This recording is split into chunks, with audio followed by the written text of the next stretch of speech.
Chers compatriotes, nous sommes réunis aujourd'hui pour le lancement du dernier ouvrage de Pierre Schneider intitulé « La République assassinée de Daniel Johnson, ex-premier ministre du Québec de 1966 à 1968 ». J'ai reçu cet exemplaire des éditions du Mont-Royal qui ont édité ce livre et c'est Pierre-Louis Trudeau, le directeur général, qui m'a envoyé un exemplaire. J'ai parlé à Pierre il y a quelques semaines pour lui dire que je lirais son ouvrage et que je lui ferai mes commentaires le plus rapidement possible. Alors, je l'ai fait ce soir pour mes commentaires, je l'ai fait directement, Pierre. Pour ceux qui ne le savent pas, alors je vais faire mes commentaires en 3 parties parce que le livre contient beaucoup de chapitres qui touchent autant le général de Gaulle que le Parti libéral, etc. Mais je vais me contenter de 3 aspects, soit la personnalité de Pierre Schneider, et ensuite je parlerai du FLQ et de Daniel Johnson, le plus brièvement possible, bien sûr. Alors, Pierre Schneider, pour ceux qui ne le savent pas, c'est une personnalité exceptionnelle. C'est quelqu'un qui est fort intelligent, qui a un quotient intellectuel très élevé. C'est un monsieur qui est bon, qui est généreux. C'est un poète, c'est un artiste, c'est un philosophe, c'est un écrivain, c'est un auteur, c'est un journaliste. Mais c'est surtout quelqu'un qui a travaillé depuis l'âge de 17 ans, qui a combattu toute sa vie pour la liberté du peuple québécois, pour l'indépendance de notre nation. Alors, c'est cet aspect-là qui m'a intéressé et j'ai trouvé dans son livre beaucoup de rigueur. Son livre contient des centaines, pour ne pas dire des milliers, de noms, de citations, de références. Pierre a fouillé dans les archives, a interrogé beaucoup de gens. Tout ce qu'il dit est corroboré. Alors, félicitations, Pierre. C'est un ouvrage pour les historiens et pour tous ceux qui s'intéressent à la période de 1960 à 1970, qui devient un incontournable. Alors, mes commentaires en 3 parties. Je viens de faire la partie de l'auteur, c'est ce qui m'impressionne le plus. J'ai vraiment trouvé un être humain. Pierre est un homme honnête, on le voit dans son livre, il ne cache rien. Vous allez voir dans mes commentaires un petit peu plus tard. Alors, on va commencer avec, après avoir parlé de l'auteur, on va parler du FLQ, parce que le FLQ est une partie importante de sa vie. Pierre est honnête, il dit la vérité, il ne cache rien. Il admet qu'il est un fondateur du premier FLQ en 1963. Il admet qu'il a fait de la prison, qu'il est emprisonné. Il se considère à juste titre comme un prisonnier politique et non un prisonnier de droit commun, non un criminel, un bandit. Donc, pour en savoir plus, si vous me permettez, je vais lire quelques extraits de son ouvrage, particulièrement à la page 239. Il dit « Les membres du FLQ et leurs supporters n'étaient pas des criminels de droit commun. Ils ont cependant revendiqué leurs actes et la justice du pays a rendu ses sentences. L'histoire retiendra leur sincérité. » Il ajoute « Ces gestes étaient politiques, commis dans un contexte qu'il jugeait révolutionnaire, comme ceux de nombreux chefs d'État dont Nelson Mandela, Fidel Castro, ou à l'exemple de ces résistants qui ont combattu pour la liberté à travers le monde, ou soit au cours des grandes guerres mondiales, soit dans le cadre du mouvement de décolonisation des peuples sous tutelle. » Un petit peu plus loin, il dit, et ça va vous surprendre, à la page 284, il dit « J'espère que ce livre a bien démontré que de 1960 à aujourd'hui, tous les mouvements indépendantistes, là j'ai été surpris de voir ça, de lire ça, tous les mouvements indépendantistes ont été sous contrôle étranger et que les partis indépendantistes ont toujours été copieusement infiltrés par les émissaires de nos adversaires au plus haut niveau. Il dit à la page 285, « Oui, nous étions purs, il parla du FLQ en 1963, nous étions purs, généreux, humanistes et progressistes, et pleins de bonne volonté et de courage. Nous étions prêts à sacrifier nos vies pour la libération de notre Québec. Mais, dit-il, j'ignorais les manipulations subtiles dont nous étions inconsciemment victimes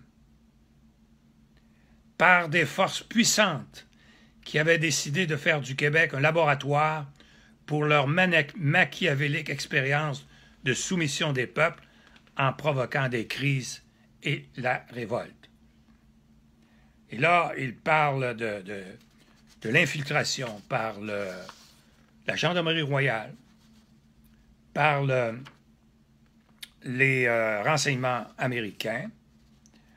Donc, il dit, un petit peu plus loin, « Je me suis efforcé de vous raconter ma vérité, toute cette vérité qu'on a tellement de mal à entendre. » Alors, Pierre, ce que nous allons retenir, je ne vais pas en lire plus parce que vous ne lirez pas le livre, il faut que vous le lisiez. En réalité, ce qu'il nous dit, c'est qu'on est infiltré. Les mouvements indépendantistes sont infiltrés.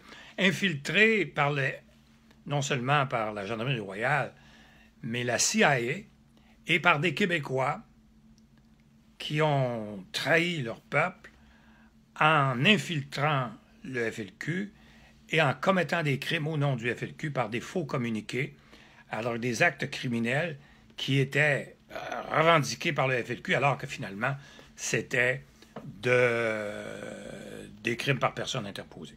Alors ça, c'est vraiment bien expliqué et je vous encourage à lire le livre. Je ne sais pas, en fait, je te l'ai dit, Pierre, quand on s'est rencontrés, quand on s'est parlé, que j'avais moi-même défendu plusieurs personnes lors de la crise d'octobre. J'ai également, tant en secret qu'en public, j'ai également combattu devant le barreau, en fait, j'ai condamné notre barreau de ne pas avoir protesté contre la loi sur les mesures de guerre qui suspendait les droits fondamentaux des Québécois qui, par plusieurs centaines, ont été arrêtés et par quelques milliers ont été perquisitionnés. C'était vraiment honteux, donc j'ai livré un combat devant le barreau. Et un petit peu plus tard, en 1968, j'ai été appelé à un colloque à Toronto pour parler de ce qui se passait au Québec et particulièrement, en fait, le colloque était intitulé « La Confédération, échec ou succès ». Alors, j'avais préparé un texte et je l'ai montré à quelques amis. Ils m'ont dit, si tu prononces ce discours-là, tu vas passer pour un révolutionnaire, un pro-FLQ, et on va t'arrêter. Alors, j'ai prononcé le discours, je n'ai pas été arrêté, mais j'ai été l'objet d'un interrogatoire de la part de quelqu'un qui s'est identifié comme étant de la CIA. Évidemment que je ne le croyais pas, je l'ai révélé seulement il y a quelques années, mais Pierre m'a confirmé qu'effectivement, la CIA était présente au Québec et je devenais quelqu'un qu'il fallait interroger. Et je leur ai demandé pourquoi ils m'interrogeaient plutôt que d'aller voir M. Lévesque, qui était le chef du Parti québécois, démissionnaire à ce moment-là, au moment où il était interrogé. Je crois qu'il venait de démissionner du Parti libéral. Alors, dans ce discours à Toronto, je dis ceci. La provocation des anglophones du Québec a poussé ces jeunes au terrorisme. Je lis, vous savez que le Québec a été témoin ces dernières années de certains actes de nature criminelle commis en majorité par des jeunes qui croyaient à une certaine idéologie politique. Ces jeunes, que l'on a vite qualifiés de terroristes, ont cru que la seule façon pour eux de libérer le Québec, c'était par la violence. Sans vouloir les excuser, il est facile de se rendre compte que ces jeunes qui appartiennent à notre société québécoise ont perdu patience devant ce qu'ils appelaient l'inertie de leurs dirigeants qui leur ont appris à crier très fort « Maître chez nous, soyons maîtres chez nous ». Ils exigeaient avec raison que ces cris de « Soyons maîtres chez nous » se traduisent par des actes concrets. Pour eux, maître chez nous, c'était le Québec libre. À tort ou à raison, Ils croyaient que leurs aînés n'étaient pas assez courageux pour mener jusqu'au bout la libération du Québec, ce jeune pays qu'ils voyaient croupir dans l'insignifiance et l'indifférence. Il fallait secouer le Québec et les Québécois de langue française en particulier afin de les sensibiliser aux problèmes d'ordre constitutionnel. Leur but était légitime, mais les moyens qu'ils ont utilisés pour y arriver ne sont, comme vous le comprenez bien, non recommandables, etc., etc., etc. Pour les jeunes, la libération du Québec devait être globale, réelle et audacieuse. Retenez bien ces mots, parce qu'il y a un premier ministre qui va prononcer les mêmes mots un petit peu plus tard. Ou avant, je ne me rappelle pas trop. Ces jeunes fils d'ouvriers, de paysans, de professionnels, d'hommes d'affaires, d'avocats, de médecins, bref, cette jeunesse qui n'est pas la pire, s'est jurée jusqu'à la mort, parfois sans scrupule, de faire entendre ses échos. Alors, je m'arrête là parce que on ne peut pas tout dire non plus. Voilà pour le FLQ, mais je tiens à souligner que la fondation du FLQ, au départ, c'était pas un mouvement qui visait à tuer des êtres humains ou à faire sauter des bombes. C'était vraiment un mouvement pour réveiller de façon radicale le peuple québécois. Voilà pour la partie du FLQ. Vous découvrirez le reste en lisant son livre. Parlons maintenant de Daniel Johnson, puisque c'est le but du volume de nous faire connaître le premier ministre Johnson, Daniel, dans son livre à Pierre intitulé « La République assassinée de Daniel Johnson ». Alors, l'auteur remet en question les causes de la mort de M. Johnson, qui est mort dans la région du nord québécois lors de l'inauguration du barrage de la baie James. Et il laisse entendre que, comme on n'a jamais vu le certificat d'autopsie, qu'il n'y aurait pas eu d'autopsie, et il demande qu'on puisse exhumer son corps pour en avoir la preuve qu'il n'a pas été victime d'empoisonnement, comme la rumeur a circulé et circule encore. Je n'en dis pas plus. Le livre est fort intéressant et certains vont considérer que c'est presque une bombe, les révélations qu'il y a dans ce livre. Alors, Daniel Johnson, si vous me permettez, oui, je le connais. Pierre m'a interrogé à ce sujet. À l'âge de 25 ans, ou 24 ans, il m'a remis son livre intitulé « Égalité ou indépendance ». Je ne l'ai jamais... Je l'ai toujours eu avec moi. Je le traîne encore. Je m'en inspire. J'ai même voulu rencontrer M. Jacques Parizeau en 1995 pour lui expliquer, avant qu'il fasse son référendum, qu'il aurait avantage à s'inspirer de la stratégie de M. Johnson, mais les stratèges du parti ont refusé que je rencontre M. Parizeau. Évidemment, il a perdu son référendum. Alors, M. Johnson voulait faire l'indépendance de façon unilatérale, avec un seul référendum qui serait une constituante de l'État du Québec. Et M. Johnson m'a demandé, après avoir prononcé un discours au Conseil général du parti ou en assemblée plénière, où il me permettait de parler de l'indépendance comme jeune de 24 ans. Donc, il m'a demandé, après l'élection de 1966, où il a été élu premier ministre, si je voulais... non, je m'excuse, c'était avant.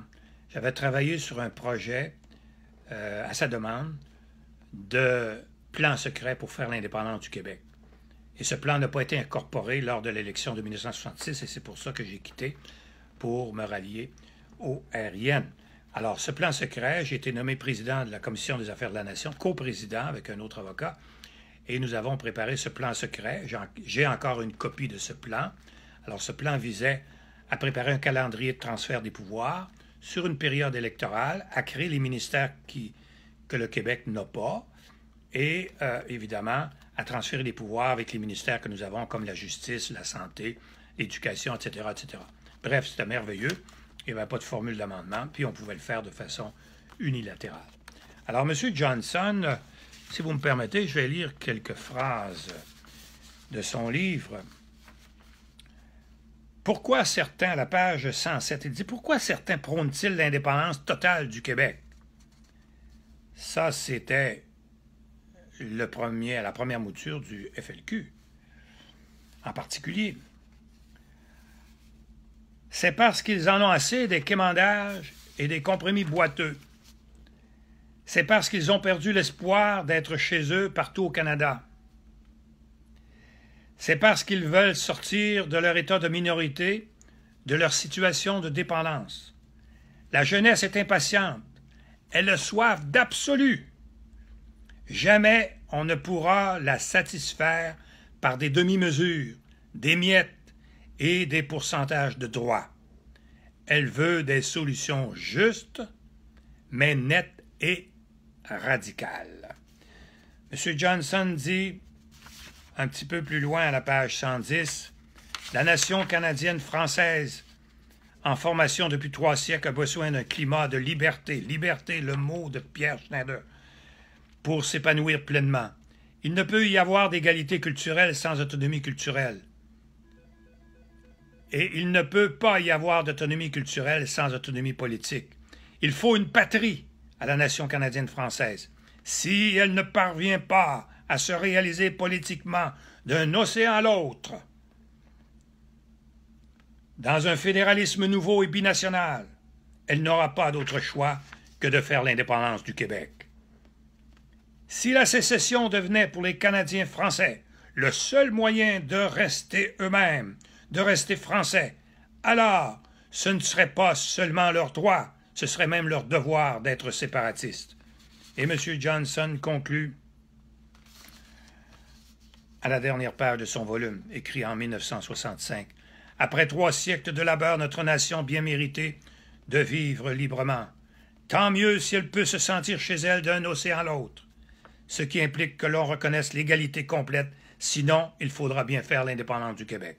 Canada ou Québec, où la nation canadienne-française trouvera la liberté, là sera sa patrie. » Pierre, je sais que tu aurais aimé, que tu aurais souhaité, avant de quitter ce monde, entendre des discours de nos dirigeants politiques supposément indépendantistes, parler de l'indépendance, essayer de convaincre, montrer comment c'est important d'être libre. Je sais que tu aurais voulu les entendre parler de la liberté, de ce droit de choisir notre destinée, de disposer de nous-mêmes, mais que nous ne pouvons pas faire à cause de la formule d'amendement qui nous a été imposée en 1982, ou du moins qu'on ne peut pas faire facilement. Je sais que tu aurais aimé les entendre parler de liberté, du droit pour ce peuple d'être porteur d'une culture dominante, une culture majoritaire, la culture francophone, autour duquel viennent se greffer d'autres cultures qui enrichissent la nôtre. Mais on ne peut pas le faire à cause du multiculturalisme canadien qui vient comme cadenasser notre propre culture. Je sais que cette liberté pour toi, c'est la liberté pour le Québec, pour notre nation, de contrôler notre immigration, de contrôler notre modèle d'intégration de nos immigrants.